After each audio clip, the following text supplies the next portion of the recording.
വളരെ ചൊറിച്ചിലും അസ്വസ്ഥതയുമുള്ള, പ്രത്യേകിച്ച് മടക്കുകളിലെല്ലാം ഈ ഒരു ഇച്ചിങ് വരുന്നുണ്ട്. ഡയബറ്റീസിന് നേരത്തെ വന്നിട്ടുള്ളവരാണെങ്കിൽ അറ്റ്ലീസ്റ്റ് നമ്മൾ പീരിയോഡിക്കലി ഒന്ന് ചെക്ക് ചെയ്യണം. കാരണം ഈ ഗ്ലൂക്കോസ് ലെവൽസ് എപ്പോൾ വേണമെങ്കിലും നമുക്ക് ഫ്ലക്ച്വേറ്റ് ചെയ്യാം. നമ്മൾ യങ് ആണ്, നമ്മളൊരു മേ ബി ലേറ്റ് 30s-ലും ഏർലി 40s-ലൊക്കെ ഉള്ള സമയത്ത് നമ്മൾ വിചാരിക്കും നമ്മൾ ഭക്ഷണം ശ്രദ്ധിക്കുന്നുണ്ട്, I'm very physically active, ഞാൻ നടക്കുന്നുണ്ട്, എക്സസൈസ് ചെയ്യുന്നുണ്ട്, അപ്പോൾ നാച്ചുറലി ഇത് അണ്ടർ കൺട്രോൾ ആയിരിക്കും എന്ന് നമ്മൾ വിചാരിക്കും. പക്ഷേ എങ്കിലും നമ്മൾ ഒരു പീരിയോഡിക്കലി നമ്മളിത് ചെക്ക് ചെയ്യണം. ഒരു 6 മാസം കൂടുമ്പോഴെങ്കിലും നമ്മളിത് ചെക്ക് ചെയ്യുന്നത് വളരെ നല്ലതായിരിക്കും. ഡയബറ്റീസ് ഉള്ളവർക്ക് സ്കിൻ ഇൻഫെക്ഷൻസ് വരാനുള്ള ചാൻസസും കൂടുതലാണ്.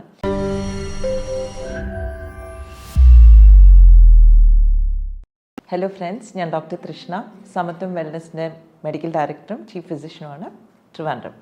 പലപ്പോഴും നമ്മൾ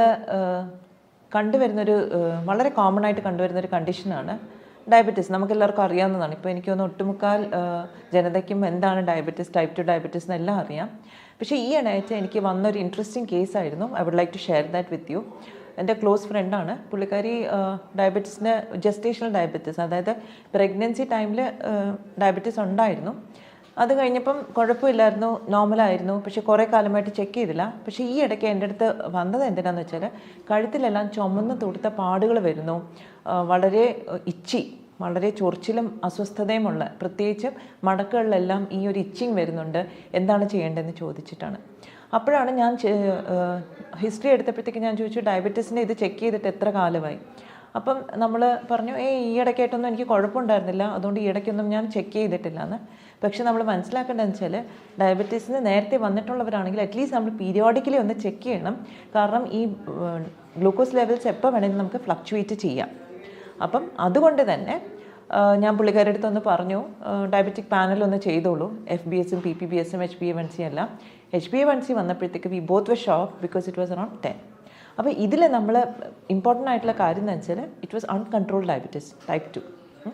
ഇത് നമ്മൾ യങ് ആണ്, നമ്മളൊരു മേ ബി ലേറ്റ് 30s-ലും ഏർലി 40s-ലൊക്കെ ഉള്ള സമയത്ത് നമ്മൾ വിചാരിക്കും നമ്മൾ ഭക്ഷണം ശ്രദ്ധിക്കുന്നുണ്ട്, I'm very physically active, ഞാൻ നടക്കുന്നുണ്ട്, എക്സസൈസ് ചെയ്യുന്നുണ്ട്, അപ്പോൾ നാച്ചുറലി ഇത് അണ്ടർ കൺട്രോൾ ആയിരിക്കും എന്ന് നമ്മൾ വിചാരിക്കും. പക്ഷേ എങ്കിലും നമ്മൾ ഒരു പീരിയോഡിക്കലി നമ്മളിത് ചെക്ക് ചെയ്യണം. ഒരു 6 മാസം കൂടുമ്പോഴെങ്കിലും നമ്മളിത് ചെക്ക് ചെയ്യുന്നത് വളരെ നല്ലതായിരിക്കും. കാരണം എന്തെങ്കിലും വേരിയേഷൻ ഉണ്ടെങ്കിൽ നമുക്ക് അപ്പം തന്നെ അത് അഡ്രസ്സ് ചെയ്യാം. അപ്പോൾ coming back to skin conditions, ഡയബറ്റീസിലെ സ്കിൻ കണ്ടീഷൻസ് കോമൺ ആണോ? ഡെഫിനറ്റ്ലി. ഡയബറ്റിക് ഡെർമോപ്പത്തി എന്ന് പറഞ്ഞൊരു കണ്ടീഷനുണ്ട്, where skin can get affected because of diabetes. അത് കൂടാണ്ട് നമുക്ക് ഇൻഫെക്ഷൻസ് വരാനും ചാൻസസ് വളരെ കൂടുതലാണ്. ഡയബറ്റീസ് ഉള്ളവർക്ക് സ്കിൻ ഇൻഫെക്ഷൻസ് വരാനുള്ള ചാൻസസും കൂടുതലാണ്. പണ്ടൊക്കെ നമുക്കറിയാം വൂണ്ട് ഹീലിംഗ്, അതായത് ഒരു മുറിവ് വന്നാൽ പെട്ടെന്ന് ഉണങ്ങുന്നില്ല, അങ്ങനെയാണ് നമ്മൾ ഡയബറ്റീസിൻ്റെ ഡയഗ്നോസിസിന് പോകുന്നതൊക്കെ. പക്ഷേ ഇപ്പം ഡയബറ്റീസ് അസോസിയേറ്റഡ് ആയിട്ട് നമുക്ക് സ്കിന്നിൽ പിഗ്മെൻറ്റേഷൻ, ഹൈപ്പർ പിഗ്മെൻറ്റഡ് പാച്ചസ് വരാം, മെക്കാത്നോസിസ് വരാം, നമുക്ക് കാലിൻ്റെ മുട്ടിന് താഴെയുള്ള എല്ലിൻ്റെ പുറത്ത്, ഷിന്നിൻ്റെ പുറത്തുള്ള കളർ ചേഞ്ചസ് വരാം, ഇതുപോലെ ഇച്ചി ആയിട്ടുള്ള പാച്ചസ് വരാം, ഒരു അലർജിക് ടെൻഡൻസി കൂടാം നമ്മുടെ ശരീരത്തിൽ. അപ്പോൾ ഡയബറ്റീസ് ഉള്ളവരെല്ലാം please look out for skin changes. നമ്മുടെ ശരീരത്തിൽ എന്തെങ്കിലും സ്കിൻ ചേഞ്ചസ് വരുന്നുണ്ടോ എന്ന് തീർച്ചയായിട്ടും നോക്കണം. കാരണം ഡയബറ്റീസിനോട് അണ്ടർലൈൻ ഫാക്ടർ തന്നെ നമ്മുടെ ഇൻസുലിൻ റെസിസ്റ്റൻസ് ആണ്. അതായത് നമ്മുടെ ശരീരത്തിലെ ഇൻസുലിൻ പ്രവർത്തിക്കാത്തൊരവസ്ഥയാണ്, പ്രത്യേകിച്ച് ടൈപ്പ് 2 ഡയബറ്റീസിന്. അപ്പോൾ അങ്ങനെ ഒരു അവസ്ഥയിൽ ഇൻസുലിൻ ഇസ് എ ഹോർമോൺ. ആ കൂട്ടത്തിൽ തന്നെ നമ്മുടെ ഇമ്മ്യൂണോളജിക്കൽ ഫംഗ്ഷൻ ഡീറേഞ്ച്ഡ് ആവും, നമ്മുടെ പ്രതിരോധ ശക്തി നമുക്ക് വളരെ കുറയുന്നൊരവസ്ഥയാണ്. അപ്പം നമുക്ക് വളരെ സിമ്പിളായിട്ടുള്ള ഇൻഫെക്ഷൻസ് കൂടുതൽ വരാം. എനിക്കൊന്ന് കോവിഡ് കാലത്തും അത് നമ്മൾ വളരെയധികം നോട്ടീസ് ചെയ്തിരുന്നു. ഓൾറെഡി കോമോർബിഡിറ്റീസ് ഉള്ള, അതായത് വേറെ അസുഖങ്ങളുള്ള ആൾക്കാർക്കായിരുന്നു കോവിഡ് കോംപ്ലിക്കേഷൻസിലേക്ക്, ന്യൂമോണിയയിലൊക്കെ പോയത്. അല്ലാത്തവർക്കൊക്കെ മൈൽഡ് ഇൻഫെക്ഷനായിട്ട് പോയി. അപ്പോൾ അതുകൊണ്ട് തന്നെ നമുക്ക് ഒരു ഹിസ്റ്ററി ഓഫ് ഡയബറ്റീസ് ഉണ്ടെങ്കിൽ, ഈവൻ ജസ്റ്റേഷണൽ ഡയബറ്റീസ് ആയിരിക്കാം, നമ്മൾ ഒരിക്കൽ ചെക്ക് ചെയ്തപ്പോഴത്തേക്കും നമുക്ക് ഉണ്ടായതാകാം, നമ്മൾ തീർച്ചയായിട്ടും അത് റെഗുലറായിട്ട് ചെക്ക് ചെയ്യണം. സ്കിന്നിൽ എന്തെങ്കിലും ചേഞ്ചസ് ഉണ്ടോ എന്ന് നമ്മൾ നോട്ടീസ് ചെയ്യണം. സ്കിന്നിൽ ചേഞ്ചസ് ഉണ്ടെങ്കിൽ ഉടനടി നമ്മൾ അതിനെ അഡ്രസ്സ് ചെയ്യണം. കാരണം അത് എക്സ്റ്റെൻസീവ് ആയി കഴിഞ്ഞാൽ ട്രീറ്റ് ചെയ്യാനായിട്ടും ബുദ്ധിമുട്ടാണ്.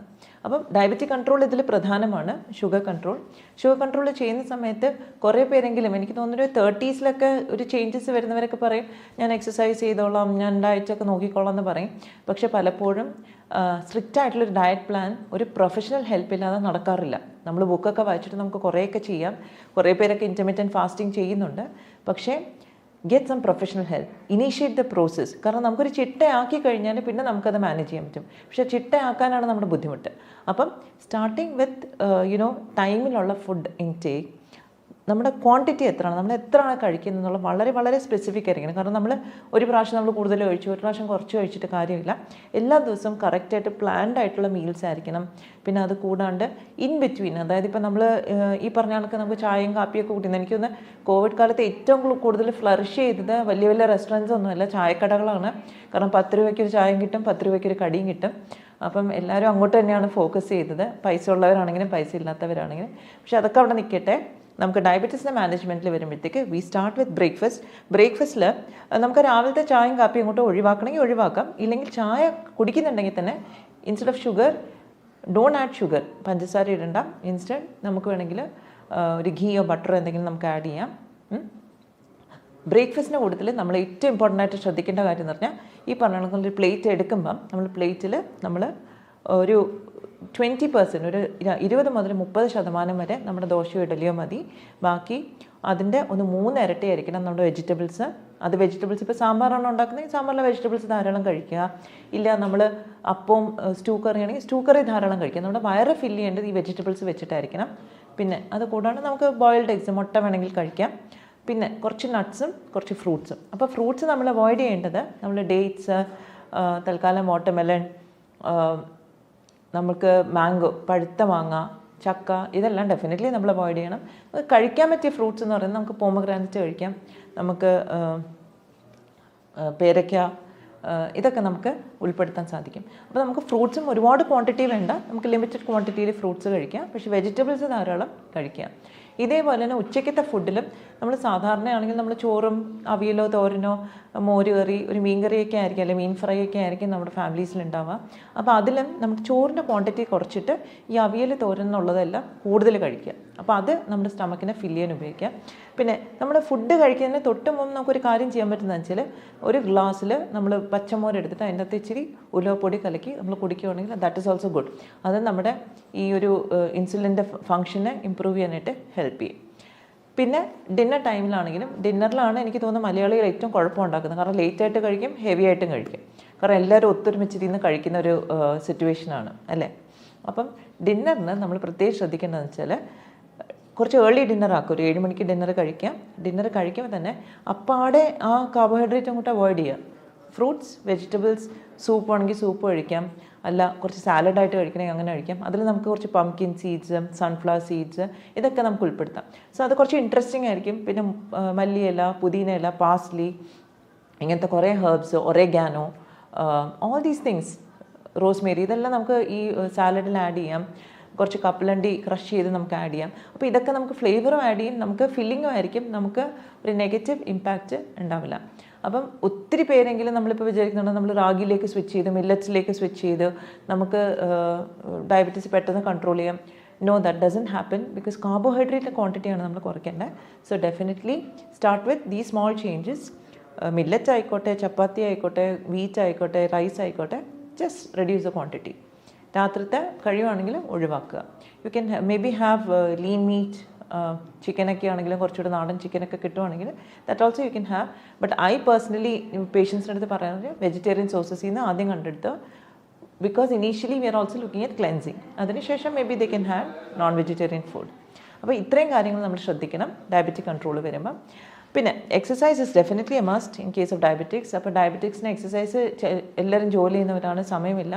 Don't worry, 10 minutes of walking in the morning, 10 minutes of specific exercises four diabetes, ഇത്രയും മാത്രം നമ്മൾ ചെയ്താൽ മതി. നമുക്ക് വേണ്ടുന്ന രീതിയിൽ നമുക്ക് ഷുഗറിനെ കൺട്രോൾ ചെയ്യാൻ പറ്റും.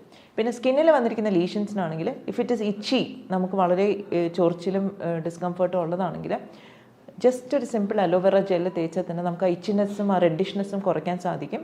പിന്നെ അത് കൂടുതൽ എന്താണെന്നൊന്ന് ഇൻവെസ്റ്റിഗേറ്റ് ചെയ്യണം. ഇൻഫെക്ഷൻ ആണെങ്കിൽ ഡെഫിനറ്റ്ലി ഇൻഫെക്ഷൻ നമ്മൾ ട്രീറ്റ് ചെയ്യണം. പക്ഷെ അല്ല, ഇൻഫെക്ഷൻ ഇല്ല, ഒരു അലർജിക് ടെൻഡൻസി ആണെങ്കിൽ അലർജി ഓറിയൻറ്റഡ് ആയിട്ടുള്ള ട്രീറ്റ്മെൻറ്റ് നമ്മൾ സ്റ്റാർട്ട് ചെയ്യണം. അപ്പം അതിന് വേറൊരു പ്രോട്ടോക്കോളിലേക്ക് നമ്മൾ പോകണം. I hope I have answered skin related questions ഡയബറ്റീസിന്. കൂടുതൽ എന്തെങ്കിലും ഇതിനെക്കുറിച്ച് അറിയണമെങ്കിൽ തീർച്ചയായും കോൺടാക്റ്റ് ചെയ്യുക. We are here to help you. Thank you very much.